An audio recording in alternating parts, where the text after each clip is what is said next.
மருத்துவர் அன்புமணி ராமதாஸ் அவருக்கு அதிகாரம் இல்லை என்று சொல்ல வேண்டும் என்றால் சிவில் கோர்ட்டுக்கு போய் உத்தரவு வாங்கிப்பாங்க. இப்போ கூட நான் சொல்கிறேன், நான் அன்புமணி ராமதாஸ் அவர்கள் சார்பில் தான் வரேன். எங்களுக்கு 26 வரைக்கும் எங்களுக்கு சின்னம் ஒதுக்கப்பட்டிருக்கிறது. அன்புமணி ராமதாஸ் தான் இன்றைக்கும் தலைவர், நான் மறுக்க. ஆனால் இப்போ கூட சொல்கிறேன், தேர்தல் ஆணையம் எங்களுக்கு 2026 வரைக்கும் கொடுத்துட்டதுனாலேயே நாங்கள் 26 வரைக்கும் நாங்கள் இருப்போம். எந்த கோர்ட்டும் எங்களை ஒன்றும் நான் சொல்லலை.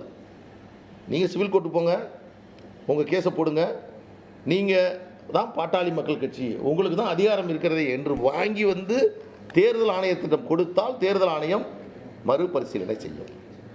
இந்த வழக்கில் நான் இப்போவும் மீண்டும் சொல்கிறேன், சவாலாக சொல்கிறேன், எந்த இடத்திலும் எந்த நேரத்திலும் எந்த நீதிமன்றத்திலும் அவர்களால் வெற்றி பெறவே முடியாது. பாலு நேற்று பாருங்க, காத்து கொண்டிருக்கிறோம், தீர்த்து விடுவோம், ஐயாவை ஒழிக்கிறது காத்து எங்கே தான் சரி தெளிவாக சொல்லிடுச்சே. இப்போ இதில் பார்த்தீங்கன்னா இந்த வழக்கில் அன்புமணி தான் ரைவல் கிளைண்ட். இது நான் சொல்லல, நீதிமன்றம் சொல்லியிருக்கு. நீதிமன்ற தீர்ப்பில் ரைவல் கிளைண்ட் யார்? அன்புமணி.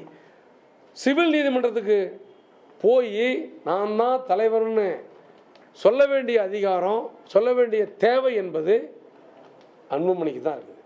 அந்த தேவை எங்களுக்கு இல்லை. என்ன காரணம்? நாங்கள் இப்போ பாட்டாளி மக்கள் கட்சியுடைய தலைவர் மருத்துவர் ஐயா தான். இதை நீதிமன்றம் சொல்லியிருக்கிறது.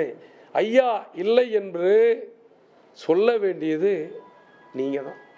8 மே மாதம் 25 வரை அன்புமணி ராமதாஸ் அவர்கள் தலைவராக தொடர்கிறார் என்றது அவர்கள் ஒத்துக்கொண்டால், எப்படி அவர்கள் 24ஆம் தேதி ஏப்ரல் மாதம் 29ஆம் தேதி ஒரு கூட்டத்தை கூட்டியதாகவும் அந்த கூட்டத்தில் தான் மருத்துவர் அன்புமணி ராமதாஸ் நீக்கப்பட்டதாகவும் சொல்லுகிறார். யார் அந்த கூட்டத்தை கூட்டது? அந்த கூட்டத்திற்கு தலைமை தாங்கியது யார்? அந்த கூட்டத்தை கூட்டக்கூடிய அதிகாரம் இருக்கிறதா? எனவே இந்த தவறை அவர்கள் சென்னை உயர்நீதிமன்றத்தினுடைய அந்த வழக்கிலே அவர்கள் பதிவு செய்திருக்கிறார்கள். பாட்டாளி மக்கள் கட்சி இன்றைக்கு இருக்கிற ஒரே அதிகாரம், உச்ச அதிகார அமைப்பு தலைவர் இல்லைன்னு சொல்லிடுச்சு, பொதுச் செயலாளர் இல்லைன்னு சொல்லிடுச்சு, பொருளாளர் இல்லைன்னு சொல்லிடுச்சு. யார் சொன்னது? தேர்தல் ஆணையமும் டெல்லி நீதிமன்றம் சொல்லிடுச்சு. இப்போ விதி எண் 13 படி, அமைப்பு சட்டம் விதி எண் 13 படி பாட்டாளி மக்கள் கட்சியில் இருக்கிற ஒரே உச்சபட்ச அமைப்பு மருத்துவர் ஐயா. மருத்துவர் ஐயா நிர்வாகக்குழு, செயற்குழு, பொதுக்குழு வழிநடத்துவார். நாங்கள் 14ஆம் தேதி போட்டு முடிச்சிட்டோம். அதை அவங்க ஏற்றுத்தான் ஆக வேண்டும்.